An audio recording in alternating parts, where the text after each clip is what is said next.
ብዙ ጊዜ የሚነሱም ከድነት ከጸጋና ከእምነት ከዛ ከስራም ጋር ተያይዞ እነዚህ ነገሮች ይነሳሉ። በተለይ የድነት ትምህርት ላይ የሚነሱ ነገሮች ነጥቦች ጸጋ ብቻ የሚሉ አሉ፣ እምነት ብቻ የሚሉ አሉ፣ ስራ ብቻ የሚሉ አሉ እና ይሄ ብቻ የሚለው ነገር ምን ያክል ያስኬዳል የሚለው ከዚህ በፊት ትንሽ አንስተናል፣ ግን ዛሬ ሙሉ ጥቅል ሐሳቡን ማውራት እንችላለን። ለምሳሌ ጸጋ ብቻ በቃ እኛ የዳነው በጸጋ ብቻ ነው ካለን ስራ የለውም ማለት ነው ወይ?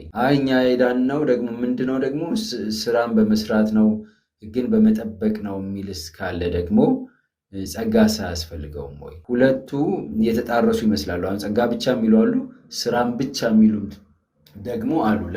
ለመዳን የሰው ልጅ በነገራችን ላይ የሰራው ምንም አይነት ነገር የለም። የሚሰራውም ከዚህ በኋላ ለመዳን የሚሰራው ምንም አይነት ነገር የለውም። ምክንያቱም ክርስቶስ በመስቀል ላይ ሰርቶ ጨርሶታል መዳናችን። ይህንን ጽንፍ ደግሞ በጣም ኤክስትሪም ሄደው ደግሞ ለጥጠው በቃ የክርስቶስ ጸጋው ብቻ ይበቃናል፣ ሰው ምንም ነገር ባይሰራ ችግር የለውም የሚል ወደሚል ጽንፍ ደግሞ ያደርሳል።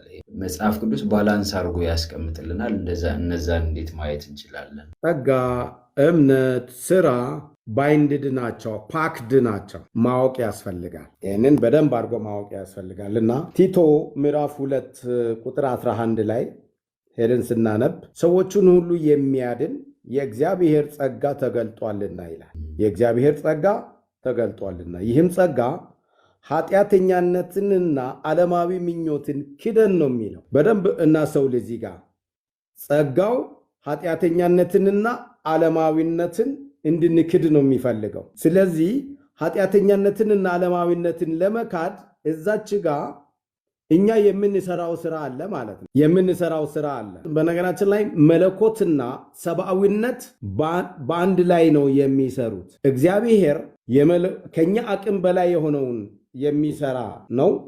ለእኛ ደግሞ እሱ የሰጠን ስራ አለ እንድንሰራ። ኃጢአተኛነትንና ዓለማዊ ምኞትን ክደን የተባረከውን ተስፋችን እርሱን የታላቁን የአምላካችን የመድኃኒታችን የኢየሱስ ክርስቶስን ክብር መገለጥ እየጠበቅን ይልና ራሳችንን በመግዛት አሁን ራሳችንን እንድንገዛ ምን ማድረግ ነው ያለብን? ራሳችንን መግዛት የምንችል አይደለንም። ነገር ግን እግዚአብሔር ምን ይፈልጋል? እኛ ራሳችንን ፈቅደን ፈቃዳችንን ለሱ ፈቃድ እንድናስገዛ ይፈልጋል። ፈቃዳችንን ለሱ እስካልሰጠን ድረስ እግዚአብሔር በእኛ ህይወት ውስጥ መስራት አይችልም። ምክንያቱም እንደ ሰይጣን አስገዳጅ አምላክ አይደለም። ልጄ ሆይ ልብህን ስጠኝ እያለ ነው የሚማጸነው አይደለም እንዴ? ስለዚህ እኛ ፈቃዳችንን ለእግዚአብሔር እንድንሰጥ ይፈልጋል። ከዚያስ ፊልጵስዩስ ምዕራፍ 2 ቁጥር 12 ላይ ሄዳችሁ ስታነቡት ስለዚህ ወዳጆች ሆይ ሁልጊዜ እንደታዘዛችሁ አስምሩልኝ። ሁልጊዜ እንደታዘዛችሁ የሚለው ለመታዘዝ መፍቀድ አለብን። እኛ ስንፈቅድ እንድንታዘዝ ኃይልን ከእግዚአብሔር ነው የምንቀበለው። ሁልጊዜ እንደታዘዛችሁ በእናንተ ዘንድ በመኖሬ ብቻ ሳይሆን ይልቁን አሁን ስርቅ በፍርሃትና በመንቀጥቀጥ የራሳችሁን መዳን ምን አድርጉ? ፈጽሙ።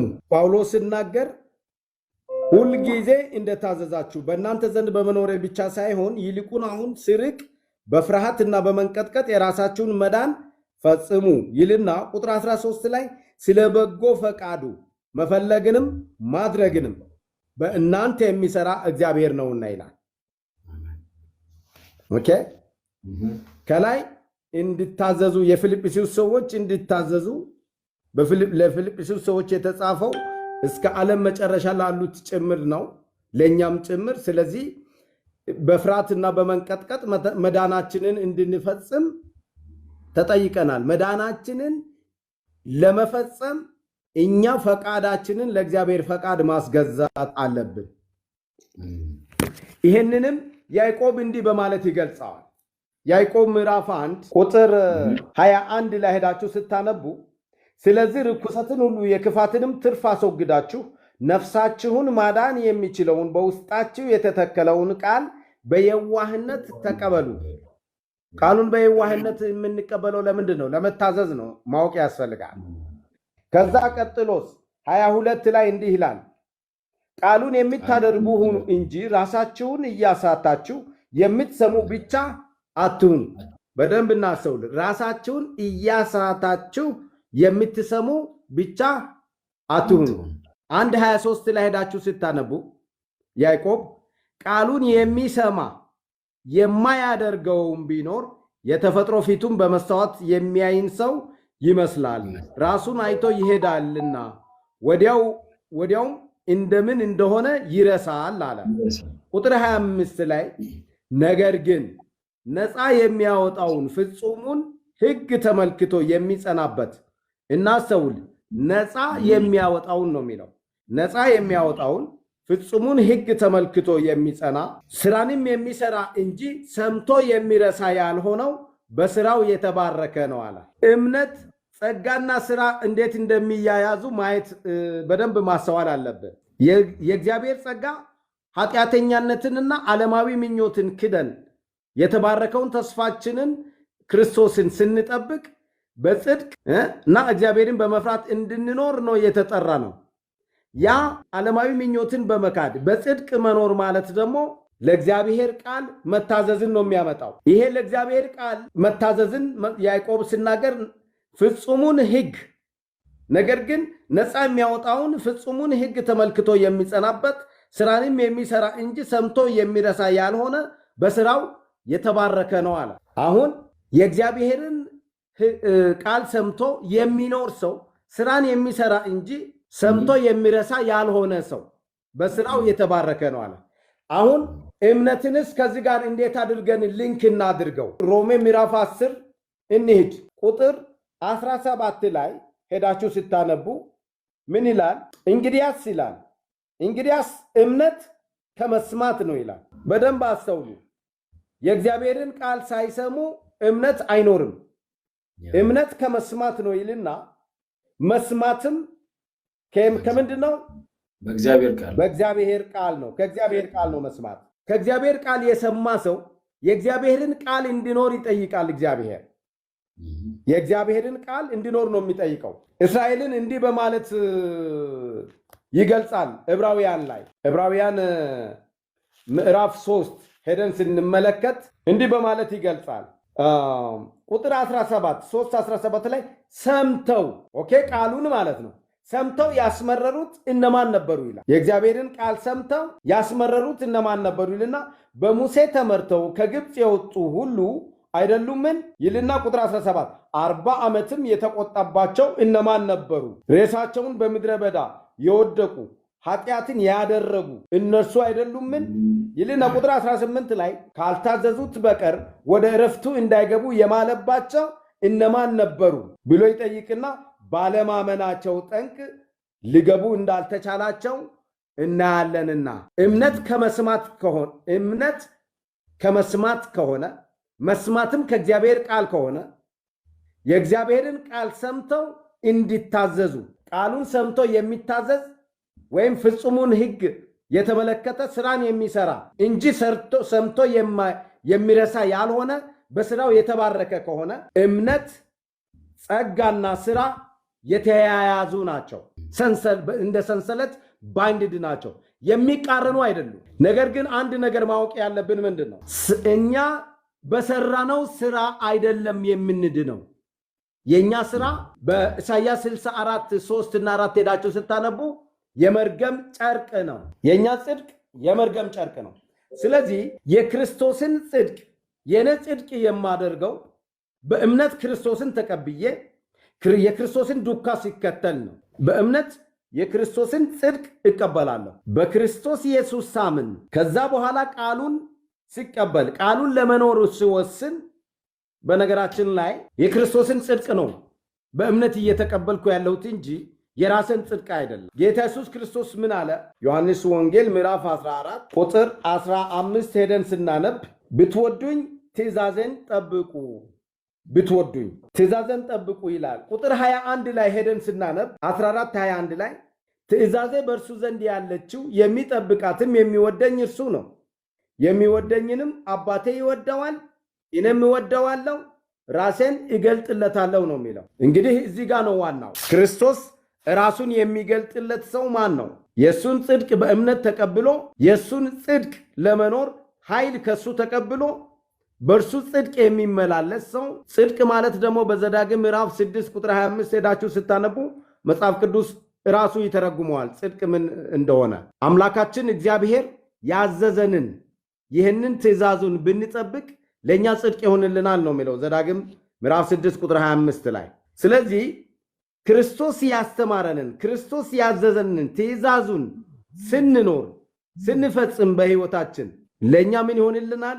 የክርስቶስ ጽድቅ በእኛ አካውንት ክሬዲት ያደርገዋል እግዚአብሔር። ክርስቶስ ትእዛዘን ለሚጠብቅ ለዛ ሰው እኔ ይገለጥለታለሁ፣ ራስን ይገልጥለታለሁ እንዲያቀኝ ማለቱ ነው። ከዛ ወደ ቁጥር 23 ሄዳችሁ ስታነቡ ዮሐንስ ወንጌል 15:23 ላይ ሄዳችሁ ስታነቡ ኢየሱስም መለሰ አለውም የሚወደኝ ቢኖር ቃሌን ይጠብቃል፣ አባቴም ይወደዋል፣ ወደ እርሱ እንመጣለን፣ በእርሱ ዘንድ መኖሪያ እናደርጋለን።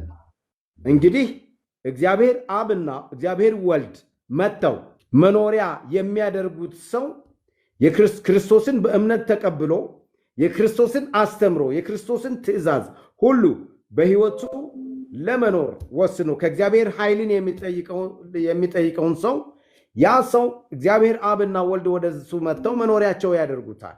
ኦኬ እንግዲህ ክርስትና ማለት ያኔ ነው እንጂ ጌታ ሆይ የሚለኝ ሁሉ ወደ መንግሥተ ሰማያት የሚገባ አይደለም ነው የሚለው። አሁን ባየነው ያዕቆብ ምዕራፍ 2 ቁጥር 14 ላይ ሄደን ስንመለከት ከ14 እስከ 19 ድረስ ያለውን ስንመለከት ወንድሞች ሆይ እምነት አለኝ የሚል በደንብ አስተውሉ። እምነት አለኝ የሚል ስራ ግን የሌለው ሰው ቢኖር ምን ይጠቅመዋል? እምነቱስ ሊያድነው ይችላልን? ስለዚህ እምነት ምን ይፈልጋል? ስራ ይፈልጋል። በደንብ አስተውሉ። እምነቱ ሊያድነው ይችላልን? ወንድም ወይም እህት ራቁታቸውን ቢሆኑ የዕለት ምግብን ቢያጡ ከእናንተ አንዱም በደህና ሂድ እሳት ሙቅ ጥገብም ብላቸው ለሰውነቱ ግን የሚያስፈልጉትን ባትሰጧቸው ምን ይጠቅማቸዋል? እንዲሁም ስራ የሌለው እምነት ቢኖር በራሱ ምን የሆነ ነው? የሞተ ነው። ስለዚህ እምነት ምን ይፈልጋል? ስራ ይፈልጋል። እምነት በእግዚአብሔር ልጅ ማመን፣ ከዛ ደግሞ የእግዚአብሔርን ልጅ ትምህርት ቃሉን መቀበልና መኖር። ምክንያቱ ሌሎችን እንድንረዳ፣ እንድናበላ፣ እንድናጠጣ፣ እንድናለብስ ያዘዘን ማለው ክርስቶስ ራሱ ነው። ዮሐንስ ወንጌል ምዕራፍ 8 ቁጥር 31 ላይ እመለሳለሁ ወደዚህ ወደ ያዕቆብ። ዮሐንስ ወንጌል ምዕራፍ 8 ቁጥር 31 ላይ ሄዳችሁ ስታነቡ ኢየሱስም ያመኑትን አይሁድ እናንተ በደንብ አስተውሉ። ኢየሱስም ያመኑትን አይሁድ እናንተ በቃሌ ብትኖሩ በእውነት ደቀ መዛሙርቴ ናችሁ። በምኔ ብትኖሩ? በቃሌ ብትኖሩ በእውነት ደቀ መዛሙርቴ ናችሁ። ስለዚህ እውነትንም ታውቃላችሁ፣ እውነትም አርነት ያወጣችኋል አለ። እውነትን ታውቃላችሁ፣ እውነትም አርነት ያወጣችኋል። ስለዚህ በእግዚአብሔር ማመን ማለት የእግዚአብሔርን ልጅ ከአባቱ ይዞ የመጣውን አስተምሮ ተቀብሎ በእምነት ተቀብሎ ያንን ለመኖር ከሱ ኃይል ደግሞ በእምነት መጠየቅ ያስፈልጋል። ፊልጵስዩስ 4:13 ላይ ኃይልን በሚሰጠኝ በክርስቶስ ሁሉን እችላለሁ ነው የሚለው። ስለዚህ ሁሉን ለማድረግ ሁሉን የሱን አስተምሮ የሱን ትምህርት መኖር እንድንችል የእግዚአብሔር ልጅ የመንፈስ ቅዱስ ኃይል አቬይለብል አድርጓል በሞቱ። ስለዚህ እግዚአብሔር የመጀመሪያ ፍላጎቱ ለሰው ልጆች ምን መስጠት ነው? መንፈስ ቅዱስን መስጠት ነው። ሰው የእግዚአብሔር ልጅ ለመሆን ድነቱ የሚረጋገጠው የእግዚአብሔርን መንፈስ ሲቀበል ብቻ ነው። በደንብ እናስተውል። ሮሜ ምዕራፍ 8 ቁጥር 14 ላይ በእግዚአብሔር መንፈስ የሚመሩ እነዚህ የእግዚአብሔር ልጆች ይባላሉ ይላል። ዮሐንስ ወንጌል 1:12 ላይ ሄዳችሁ ስታነቡ 13 ላይ የእግዚአብሔር ልጆች ተብለው እንዲጠሩ ኃይልን ሰጣቸው። በነገራችን ላይ በ62 ትርጉሙ ስልጣን ሰጣቸው ነው የሚለው። እሱ አያረካኝም። ኦሪጂናል ኪንግ ጄምስ ቨርሽን ሄዳችሁ ስታነቡ he gave them power ነው የሚለው። ልክ ነው። አንድ ሰው በክርስቶስ ኢየሱስ በማመን ሲጸድቅ የኃጢአት ይቅርታን ሲያገኝ የእግዚአብሔር መንፈስ ይሰጠዋል ለዛ ሰው። ለምን? ከኃጢአት በላይ የሆነ ህይወት ለመኖር ማለት ነው። ከኃጢአት በላይ የሆነ ህይወት ሊያኖረው የሚችለው የእግዚአብሔር መንፈስ ነው። በእናንተ ውስጥ መፈለግንም ማድረግንም የሚሰራ እርሱ እግዚአብሔር ነው ተብሎ በተጻፈው መሰረት በእኛ ውስጥ እግዚአብሔርን ፈልገን ሽተን እንድንመጣ የሚያደርገን የእግዚአብሔር መንፈስ ነው። መተንም የእሱን ህይወት እንድንኖር የሚያደርገን የእግዚአብሔር መንፈስ ነው። ይህንን ማወቅ ያስፈልጋል። ስለዚህ ጸጋ፣ ህግና እምነት የሚጣረሱ አይደሉም፣ የተያያዙ ናቸው። አንድ ፓኬጅ ናቸው። አንድ ሰው የመጀመሪያ እርምጃው ምንድን ነው? እምነት ነው፣ ወደ እግዚአብሔር ለመምጣት ማለት ነው። ዕብራውያን 11:1 ላይ ያላየውን እግዚአብሔርን እንዳየ አድርጎ መቀበል ነው የመጀመሪያ ስቴጁ። ሁለተኛው ያላየውን እግዚአብሔርን እንዳየ አድርጎ ሲቀበል ቃሉን ደግሞ ቅድም እንዳልኳችሁ በዮሐንስ ወንጌል 8:31 እናንተ በቃለ መሰረት ብትኖሩ በእውነት ደቀ መዛሙርቴ ናችሁ ባለው መሰረት ቃሉን ለመኖር ቆራጥ አቋም መውሰድ ያስፈልጋል። ከዛ ቃሉን ለመኖር ቆርጠን ስንነሳ እግዚአብሔር መንፈሱን ይሰጣል። ቃሉን በማጥናት እግዚአብሔር ያበራልን ብርሃን እየተቀበልን በዛ ብርሃን ለመቆም እንድንችል ከእግዚአብሔር ኃይል ያስፈልገናል። ኃይል ደግሞ በየቀኑ ጠዋት፣ ቀን፣ ማታ እንደ ዳንኤል በመጸለይ ነው የሚገኘው። በየቀኑ የእግዚአብሔርን ቃል ከመመገብ ነው የሚገኘው። ልክ በስጋ ህይወት ለመኖር በየቀኑ ቁርስ፣ ምሳ፣ እራት እንደሚበላ በእግዚአብሔር ቃልም በየቀኑ ጠዋት፣ ቀን፣ ማታ መጸለይና ቃሉን ማጥናት ያስፈልጋል። ምክንያቱም ጌታ ኢየሱስ ክርስቶስ ለሰይጣን ከመለሳቸው መልሶች አንዱ ማቴዎስ 4:4 ላይና ሉቃስ 4:4 ላይ ከሚናገረው ሰው በእንጀራ ብቻ አይኖርም ከእግዚአብሔር አፍ በሚወጣው ቃል ጭምር በህይወት እንዲኖር ሊያሳውቅህ አስራበህ አንተም ማታውቀውን መና አበላህ ይላል። ዘዳግም ምዕራፍ 8:3 ሄዳችሁ ጌታ ኢየሱስ ክርስቶስ ያንን ነው ተጽፏል እያለ ሲጠቅስ የነበረው እና በየቀኑ ቃሉን መመገብ ያስፈልጋል። ሰይጣን ቀላል ጠላት አይደለም። በነገራችን ላይ ዝም ብለን እየተኛንና እየተነሳን ሰይጣንን ማሸነፍ አይቻልም። የእግዚአብሔርን ቃል እንድንበላው ዘውትር 24 ሰዓት ሙሉ እንድናሰላስለው ህይወታችን እንድናደርገው ነው የሚፈልገው እግዚአብሔር እና በዚህ በክርስቶስ እናምናለን። ያን ባመነው ቃል እምነት ደግሞ ቃሉን ከመስማት ነው። በሰማነው ቃል ደግሞ ለመኖር ከእግዚአብሔር ኃይል የጸጋን ኃይል እንጠይቃለን። እግዚአብሔርም ይሰጠናል። በዛ መሰረት ስንኖር በጸጋ እያደግን እንሄዳለን። በነገራችን ላይ በጸጋ ማደግ የሚኖረው ለራስ እየተመገቡ ከእግዚአብሔር ቃል ለሌላው ደግሞ መመገብ ሲቻል ነው። ይህንን ሲገልጽ ጌታ ኢየሱስ ክርስቶስ ምን አለ?